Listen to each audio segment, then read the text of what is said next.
আদালতের রায় অনুযায়ী ইশরাক হোসেনকে ঢাকা দক্ষিণ সিটি কর্পোরেশনের মেয়রের দায়িত্ব দেওয়ার দাবিতে নগর ভবনের সামনে অবস্থান কর্মসূচি চলছে। ঢাকাবাসী নামে নাগরিকদের একটি প্ল্যাটফর্ম এই কর্মসূচি পালন করছেন।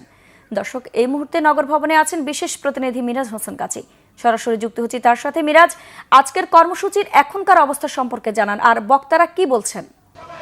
আইরিন, এখানে আসলে এই মুহূর্তে যে অবস্থা, যে 10টায় পূর্ব নির্ধারিত যে কর্মসূচি, আজকের কর্মসূচি কিন্তু বিক্ষোভ মিছিল কর্মসূচি। এটি সচিবালয় অভিমুখে এই কর্মসূচিটি পালন করার জন্য বৃহস্পতিবারই ঘোষণা দেওয়া হয়েছিল।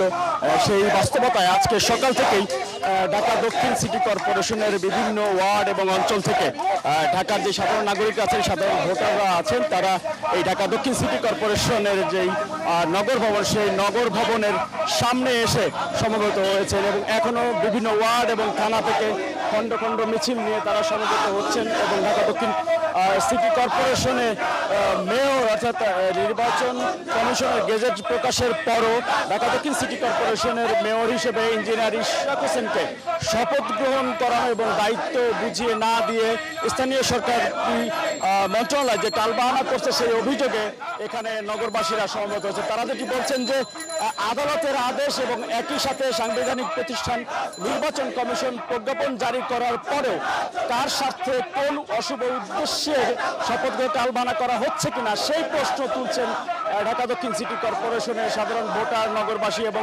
ঢাকাবাসীর ব্যানারে এই কর্মসূচিতে যারা অংশ নিয়েছেন তারা। এবং এদিকে যদি একটু দেখাই যে বিভিন্ন অঞ্চল থেকে খণ্ড খণ্ড মিছিল নিয়ে তারা অনেকে এখানে সমবেত হয়েছেন এবং তারা যেটি বলছেন যে শপথ নিয়ে গড়িমসি সেখানে মানা হবে না এবং ঢাকা দক্ষিণ সিটি কর্পোরেশনের যেই ভোটার, সাধারণ যেই নাগরিকরা আছেন, তারা মূলত আজকের এই কর্মসূচিতে তারা যোগ দিচ্ছেন। এখনও বিভিন্ন অঞ্চল থেকে মিছিল আসছে এবং এই সামনের এই রাস্তাতে আজকে আইন শৃঙ্খলা রক্ষাকারী বাহিনীর সদস্যদেরও একটু বেশি মোতায়েন করা হয়েছে। এখানে পুলিশের যে পুলিশ ভ্যান, একই সাথে সামনে আমরা জলকামানও দেখতে পাচ্ছি যে প্রধান ফটকের সামনে জলকামানও রাখা হয়েছে এবং এই পরিস্থিতিতে ক্ষোভ প্রকাশ করেছেন এখানে যারা নগরবাসী ভোটাররা যারা অংশ নিয়েছেন। তারা ক্ষোভ প্রকাশ করছেন যে নগরবাসীকে তাদের যেই ভোটের অধিকার প্রতিষ্ঠার ক্ষেত্রে যেমনি স্থানীয় সরকার মন্ত্রণালয় প্রতিবন্ধকতা সৃষ্টি করছে, একই সাথে আজকে তাদের এই পূর্বঘোষিত কর্মসূচিকে বাধাগ্রস্ত করার জন্যে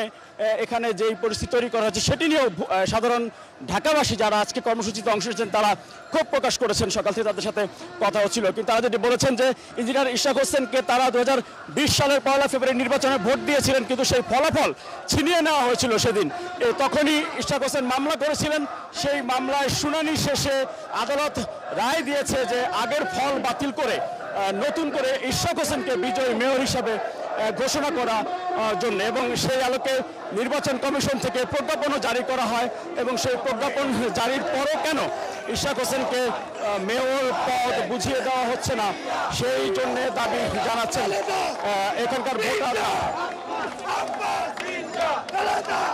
আজকের মূলত এই কর্মসূচিটি ছিল ঢাকা দক্ষিণ সিটি কর্পোরেশনের যেই ভোটার, সাধারণ নাগরিকরা, তারা ঢাকাবাসীর ব্যানারে কর্মসূচি পালন করছেন। এখানে বিভিন্ন রাজনৈতিক সংগঠন, ব্যবসায়িক সংগঠন এবং পুরান ঢাকার বাসিন্দারা তারা সমবেত হয়েছেন এবং কিছুক্ষণের মধ্যেই তারা যে পূর্ব নির্ধারিত কর্মসূচি, বিক্ষোভ মিছিল কর্মসূচি জাতীয় প্রেস ক্লাব হয়ে সচিবালয় অভিমুখে এবং সচিবালয় হয়ে আবার এই নগর ভবনে এসে তারা সমবেত হবেন।